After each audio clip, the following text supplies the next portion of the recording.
hide when they're everywhere? What do you do when there's no way out? How do you kill what's already dead? Any way you can. The House of the Dead. It's like it's been mutated. I've never seen anything like it before. It's fucking genius.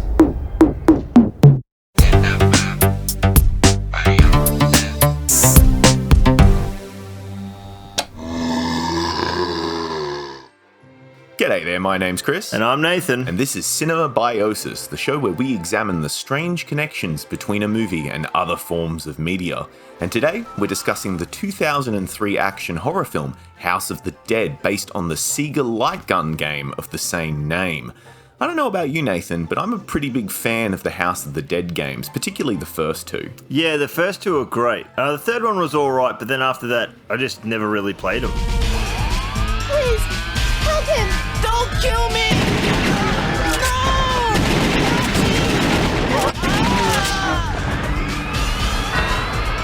There was nothing we could do. But for those of you who aren't familiar with the games, it's a classic light gun arcade shooter. You stand in front of a screen with a plastic gun and you shoot everything on screen.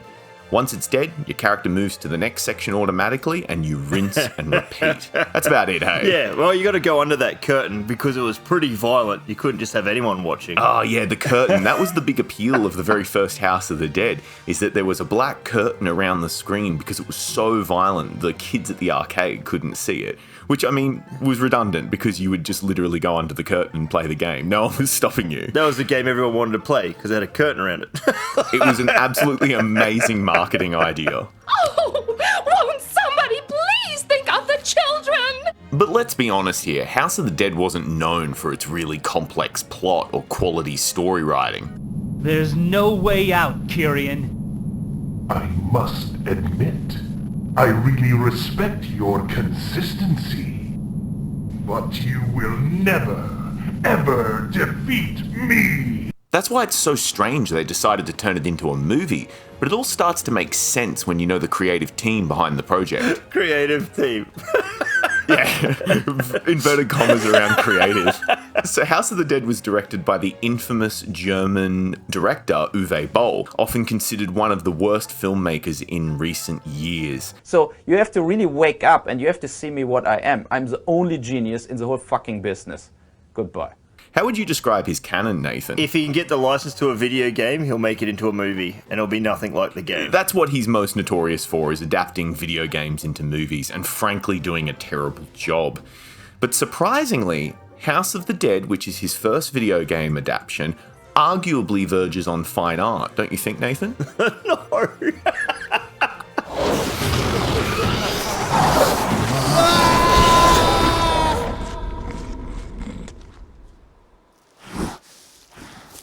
Look, we often talk about the films we review on Cinema Biosis as having a simple plot, but this one is very strange to me, because arguably very little happens, while at the same time there's so much stuff happening, I don't think we can even begin to scratch the surface. So let's try and get this down as clearly as we can, Nathan. Are you ready? Yeah, let's go, let's do this. Sounds like a plan to me. So our movie starts with a cringy noir-styled voiceover that really doesn't work, because the character doing the narration isn't involved in any of the scenes he's narrating, and would only know the details of who is there and what's happening if someone else told him later. So why wouldn't that person do the narration? Like, it wasn't just me. I watched that start like a couple of times. I'm like, what is he talking about? Or, you know, who's even doing the bloody talking? So, where are they, dude? We're gonna miss the boat. Greg and Simon. Simon. They say God doesn't give with two hands, and they were right. You got the looks, but not much between those ears. How can you be so cruel? And then we get an absolutely hilarious opening credits song that is essentially a cheap knockoff of the Prodigy's Firestarter. Yeah, I thought it was a Prodigy song at first, and then I'm like, is it? No, I don't think it is. That's what I was more confused about.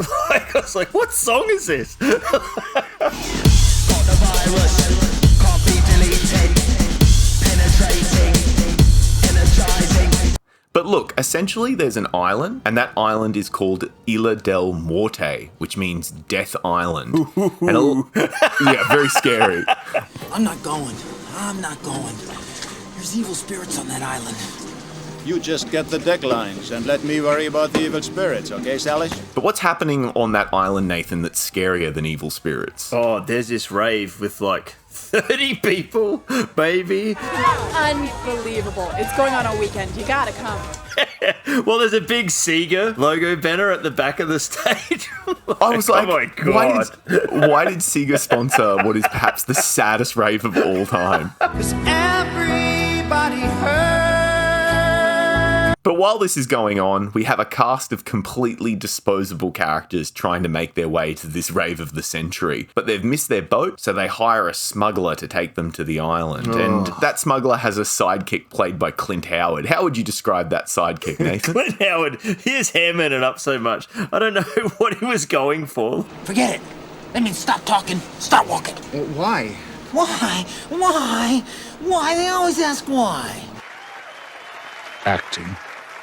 So as our characters are trying to get this boat to the rave, what's actually happening at the rave, Nathan? Oh, the dead come out and start attacking people. Somehow they managed to set up the whole rave, which looks like it was a couple of days' work setting up that stage and stuff without being attacked. That's an occurring trend with this movie, is zombies just do what zombies need to do. So if we need our zombies just to kind of like go and skitter by in the trees just for a scary effect, they do that. If they've just got to be like, oh, and put their hand out for a jump scare, they do that. They need to swim, they'll do that. If they need to conjure a magic jumping pad so they can leap 10 feet in the air, they can do that.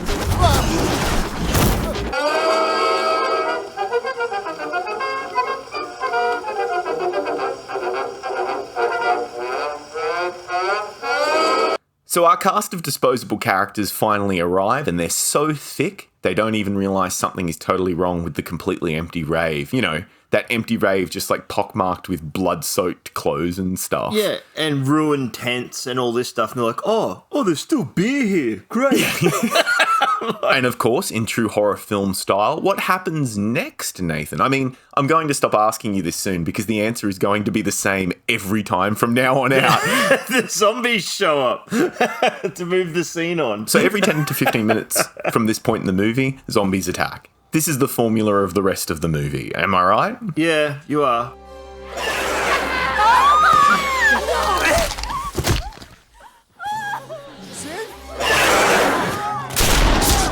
From downtown!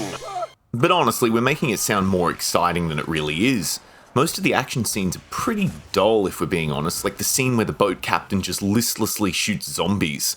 I love how he just starts blasting away as soon as he spots movement. How did he even know it was a zombie? Yeah, it could just be some dude from the rave who's out of his face, just climbed on his boat. He just blows him away.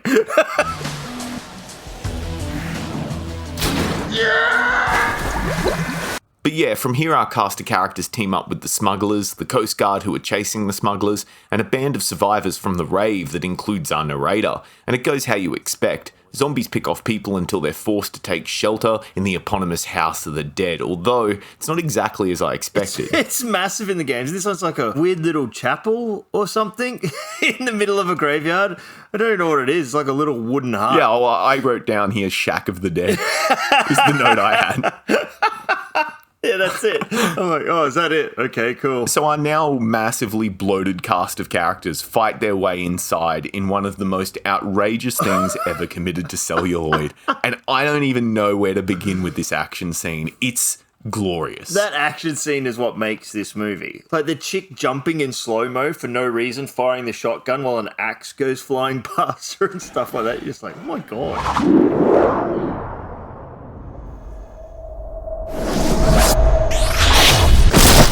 I literally have not laughed so loud in like probably a decade. I totally forgot it was in there. The 360 spins around the characters while they're shooting, but it'll show someone walking with like a shotgun shooting, then does a 360 spin and she's got a pistol in her hand. You're like, no one caught that. Yeah. She's holding the wrong weapon in your slow-mo shot. Oh, well, I mean, they didn't see that. Well, they also didn't see the dolly tracks. Yeah, when they're all walking towards us.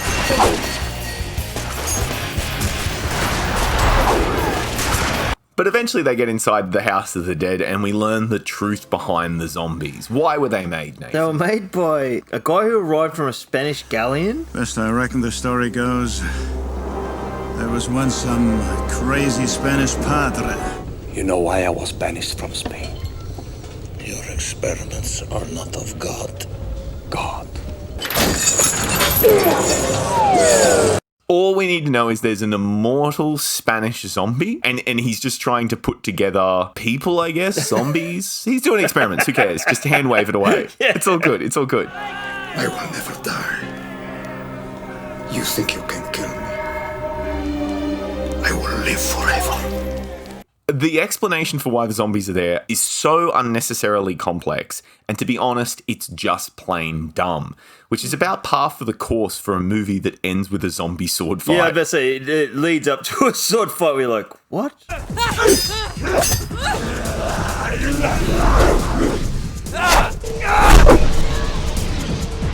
Wow, that's so cool. Yeah. I would argue we have two main characters in this movie, Nathan. Red hair lady, who runs around painfully with no bra because someone decided that was a good idea. Yep. Isn't it nice to know someone wants you for your body? And man who is secretly game character. What do I mean by that? Well, this guy allegedly is Curian from the House of the Dead games, but we only find that out right at the end of the movie. What's your name? Rudolph. You got a last name? Curian.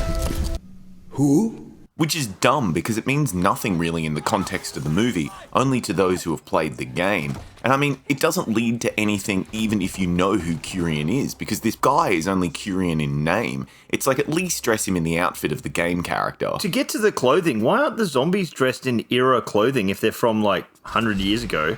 And why does everybody else dress awful? Oh, look, the fashion got a very specific response out of me, and it's pretty much how I feel about every single character in this movie. But in regards to the zombies, I guess some of them are the Ravers, and some of them might be from different time periods when people visited the island. We do get some old-timey zombies right at the end.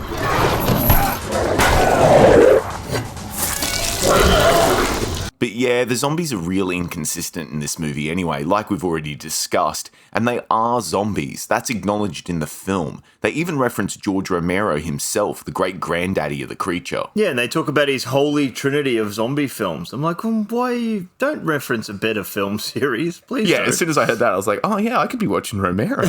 Yeah, exactly. I could be watching Day of the Dead right now.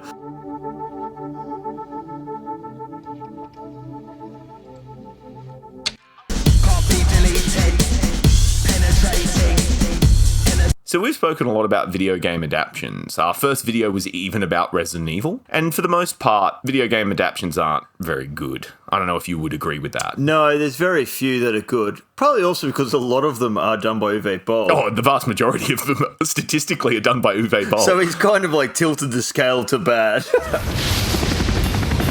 Oh no. Far Cry. But often I would argue the reason they're bad is because they're veering away from the source material too much. Yeah, but also a game's interactive. You feel more part of it. Especially something like House of the Dead, where the entire thing is literally built on your kind of interactive engagement. Yeah, and it's you shooting things. But this is a strange movie because not only does it veer away from the source material, but it also kind of stays way too close. So what I mean by that is, you get all those weird video game inserts? Yeah, and they just pop up. And then it's like, you see the zombies getting shot and it goes back to the movie and you're like, what? And so much of this movie is literally just characters running around and just like kind of shooting things enthusiastically, but barely. And I mean, that is actually kind of a representation of the game. Yeah, but it needed to be more about like a lab inside a big house full of reanimated creatures and stuff, and them trying to get in to save someone who's been kidnapped. Like, I don't know, the game. We already reviewed that one, Nathan, and it didn't go so well. Yeah, I know, right? As I was saying, I'm like, hang on, that's Resident Evil.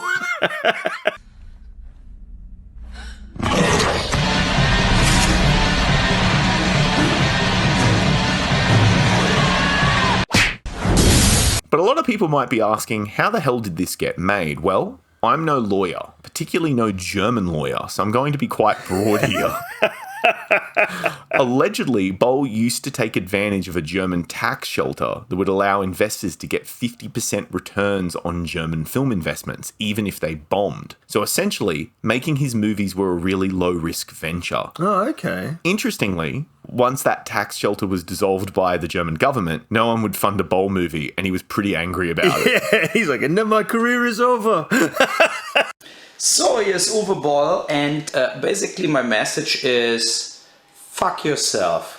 But what Boll lacks in obvious talent here, he makes up for in being a pretty astute businessman. So Boll would often take advantage of his productions to release multiple films. So, for example, when he made the Nazi-themed vampire film Blood Rain, The Third Reich, which was the third film in his Blood Rain series, which is also based on a video game, he used the same sets and costumes to make a film called Blubberella, which is a spoof of Blood Rain, The Third Reich, except it stars a plus-size actress. And let's say it's not a very sensitive film. Oh my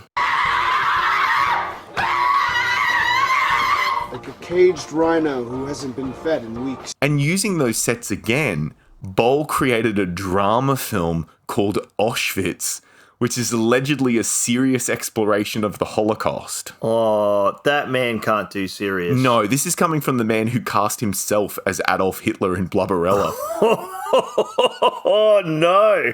Oh no!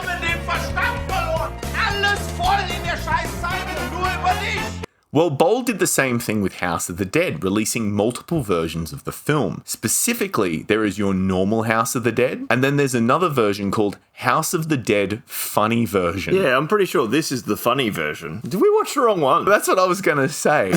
As someone who's seen the funny version, honestly, I ironically laughed more at the normal House of the Dead. Yeah, I can see it being like that slapstick comedy where you're like, that's not funny.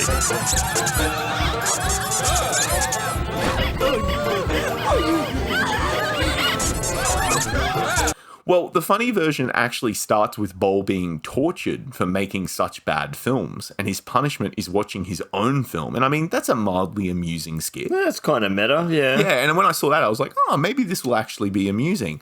But then we have to endure House of the Dead with a commentary by Boll trying to make fun of himself, pop-ups on the screen that try to make jokes, and additional scenes shot in an attempt to add some comedy to the film. That sounds terrible. That sounds like really bad. Like I said, I didn't find the film funny at all, this funny version, inverted commas. But I don't know, maybe our viewers will disagree. Look, comment below whether this makes you laugh or if you audibly cringe. Where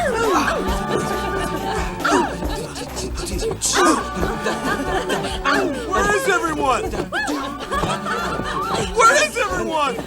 So Nathan, would you recommend Uwe Boll's House of the Dead? Oh god. Okay, watch it sped up, like at 1.5 speed till you get to like when the zombies actually show up around the swamp. Watch that part through to the end and you'll be fine. Look, I'm going to be a little bit more positive here, I think. Some of this film looks really good, like just production value-wise, especially the daytime shots, but I think that's just an accident because they couldn't do any lighting during the day, so they had to rely on the natural lighting.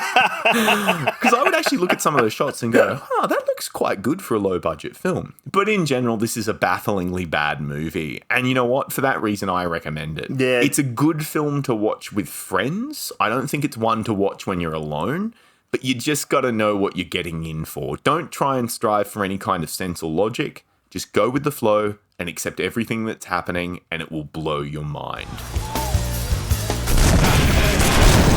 Thanks for watching, folks. If you enjoyed this video, make sure to like, subscribe, and hit the bell. We regularly release content about B-grade cinema, cult classics, and other oddities. Until next time, stay safe and stay weird.